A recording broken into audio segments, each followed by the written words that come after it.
Почитувани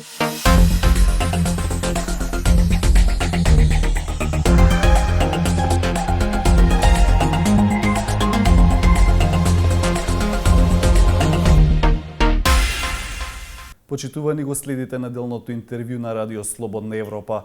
Охрид како светско природно и културно наследство е темата на која разговараме со министерот без ресор задолжен за дијаспора Едмонд Адеми, кој беше предводник на македонската делегација во Баку на 43-та сесија на Комитетот за светско и културно наследство на УНЕСКО. Господин Адеми, како владата одлучи токму вие да бидете предводник на македонската делегација во Баку? Јас сум министер без ресор задолжен за дијаспора, меѓутоа министрите без ресор обично се министри кои секогаш добиваат дополнителни и можат да добијат дополнителни задачи и обврски директно и од премиерот, меѓутоа и од владата, и во ситуација кога министерот за култура беше во оставка, практично немавме министер за култура, од друга страна министерот за животна средина беше во фаза на префрлување во друг ресор. Јас ја добив задачата и обврската директно од премиерот, од кабинетот на премиерот, да ја предводам македонската делегација во Баку.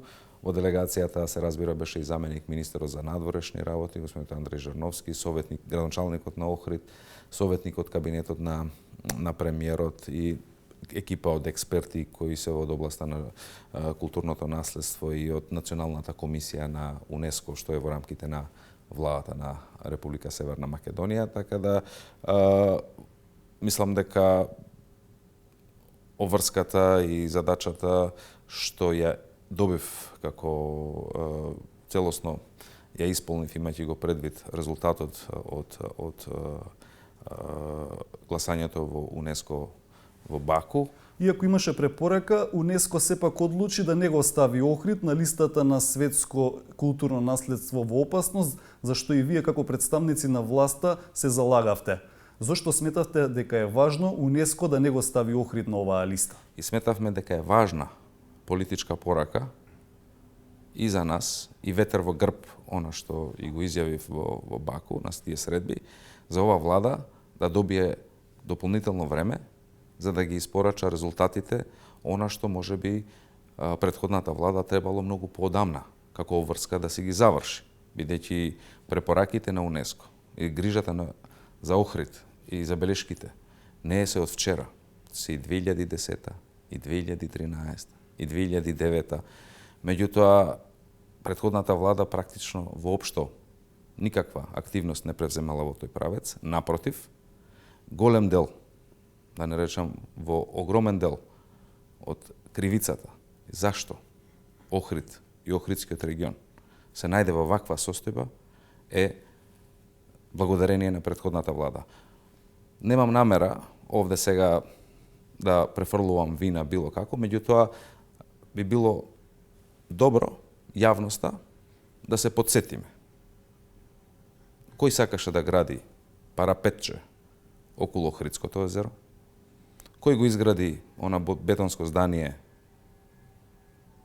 во Плаушник, каде што целосно го наруши природниот и културниот контекст? Кој го донесе големиот субрата Рој, кој сакаше Охридското крајбреж да ја направи француска Ница? И многу други прашања. И затоа велам дека е за мене денеска декутантно ВМРО да покажува колку тие реално се грижат за Охрид, бидејќи тоа имаа прилика и можност да го направат во периодот додека владеа. И голем дел од тие дивоградби со законот за легализација за 1 евро од 2008-2009, од кога е донесен, се во времето тогаш.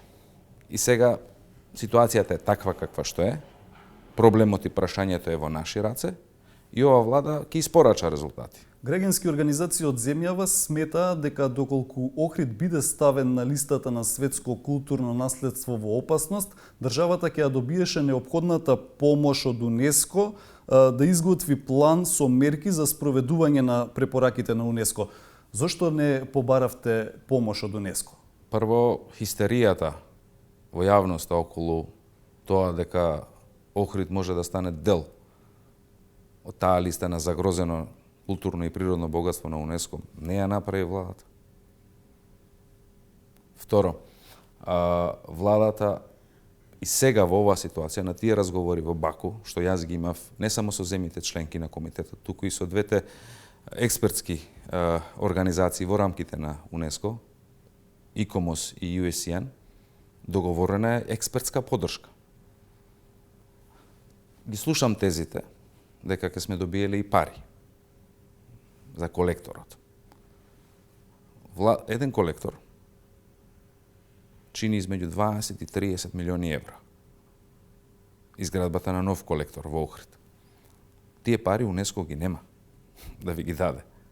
Затоа владата, знаете вие дека со нова одлука формира ново предпријатие, колекторски систем, го превзема под своја капа, што беше до вчера под капа на општините. И во рамките на буџетот оваа година планираме околу 4,5 милиони евра да вбризгаме во репарација и коригирање на пумпите, нови пумпи за колекторот, а од до година целосно заедно со Европската банка за развој, со Европската унија и со други институции да можеме да го финансираме целосно изградбата на новиот колекторски систем. Така да експертската помош од УНЕСКО не е спорна и сега ќе ја добиеме и ја побарав ја тамо на средбите и ќе ја добиеме за секоја работа и потреба што ќе имаме во текот на реализација на препораките. Тоа воопшто не е спорно. Напротив, е добро дојдено. Од друга страна, според граѓанските организации, државата повторно нема да го постигне неопходниот резултат, бидејќи според нив таа од УНЕСКО ги крие вистинските бројки за дивоградбите. Дали македонската делегација во Баку ја презентираше вистинската состојба за Охридскиот регион? Од мај 2019 Охрид има нов градоначалник. И градоначалникот во рок од еден месец, согласно документацијата што има во општината, согласно обврските, направен е регистар на дивоградби, на моментална состојба. И он тоа го презентираше многу отворено, со бројки, колку се во вкупниот број, колку се во оној заштитениот 409 во заштитениот, да речеме, појас, од една страна, од друга страна, кажа дека голем дел од тие 409 градби не се сите цврста градба, у смисол куќи и хотели, туку се дел се гаражи, дел се огради, дел се дополнителни скали и некои, дека како што, ако можам да го цитирам, во прстите од двете раце може да се бројат градби од типот на куќи и на угостителски објекти или хотели, кои што се во тој појас изградени. Така да јас му верувам целосно на градоначалникот дека тие бројки што он ги презентираше, бидејќи тој регистар не го правеше владата, не го правев ја, тој го правеше општината и градоначалникот, дека таа е таа бројка. Вие во Баку презентиравте листа од 1076 дивоградби, но активистите велат дека според извештајот за имплементација на законот за легализација на дивоградби од страна на Народниот правобранител од 2015 година, ќе се увиди дека само во општина Охрид испратени се над 11.000 барања за легализација на дивоградби. Тоа што го говоревме, законот за легализација донесен во времето на ВМРО ДПМН. И сега нити градоначалникот, нити општината, ниту било која друга институција, доколку субјектот ги исполнувал условите да се ја легализира куќата или нешто и да е, не можел градоначалникот тоа да му го оспори, бидејќи ако ќе му го оспори градоначалникот, ќе му го одобри судот.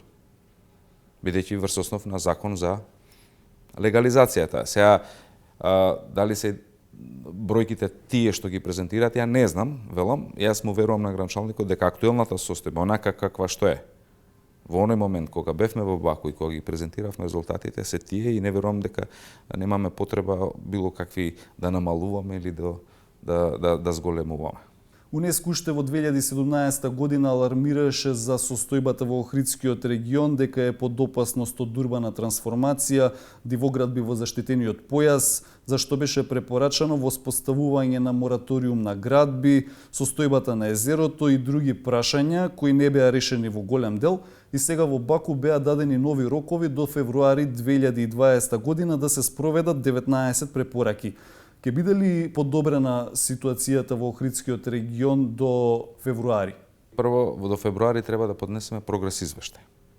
И 19 препораки се во целина. Меѓутоа, дел од нив веќе се исполнети околу делот на колекторскиот, околу законот кој сега моментално е во собрание, во делот на регистарот на дивите градби, што општина Охрид го правиме, се надеваме дека и општина Струга и општина Дебарца брзо ќе го и тие ќе го завршат тој дел. Така да има во тие препораки прашања, односно обврски кои краткорочни, кои сметам дека можеме да ги завршиме. Да речеме, планот за менеджмент моментално се работи од страна на Министерството за животна средина и Министерството за култура. Веруваме дека до крајот на септември ќе го имаме првиот драфт, кој после тоа ќе го испратиме до УНЕСКО да го видат, да го разгледат, на јавна дебата ќе оди овде во Македонија, за да во декември, согласно агендата и заклучоците на владата од 11 јуни, каде што секоја институција точно има јасно определени обврски и рокови до кога треба да ги заврши задачите. Во декември да го усвоиме планот, во меѓувреме од усвојувањето на законот до усвојувањето на планот во декември, законот кој во собрание предвидува мораториум од 6 месеци во тој правец, за да после тоа со планот, каде што конкретно ќе се зонира Охридскиот регион. Ќе имате прва зона, ќе имате втора зона, трета и ќе се знае точно дека во прва зона не може да се гради, па во втора. Сите тие ја не сум експерт по тоа, меѓутоа тоа е концептот, да се зонира градот, односно регионот, за да се знае точно кај може, кај смее да се гради, кај не смее или таму кај што смее до кај може да се оди, било во висина или во ширина или така натаму. Така да сето тоа со менеджмент планот до декември ќе можеме после тоа да се менаџира Охридскиот регион како целина. Колку дивоградби ќе бидат отстранети до овој рок? Може да се каже? Па јас сега не можам тоа да го пошто тоа не е задача на владата, тоа е задача на општината.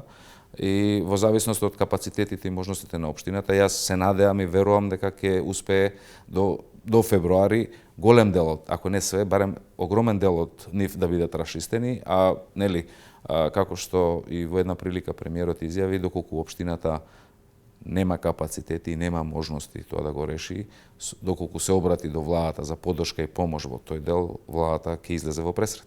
Точно ли е дека во Баку сте презентирале закон кој не е ист со оној што е доставен во собранието? Не. Во јануари е пратен верзија на законот. Знаете, легислативата и законот е процес. Во април е пратена втората верзија во Баку, она која што е усвоена на седница на влада. И ако ги читате заклучоците од состанокот во Баку, УНЕСКО ја поздравува одлуката на владата во усвојување на законот што е сега во парламент. Значи, во УНЕСКО не е точно дека е пратена друга верзија, а во парламент една верзија. Господине Адеми, ви благодарам за интервјуто. Благодарам и на вас. Почитувани го следевте неделното интервју на Радио Слободна Европа. До гледање.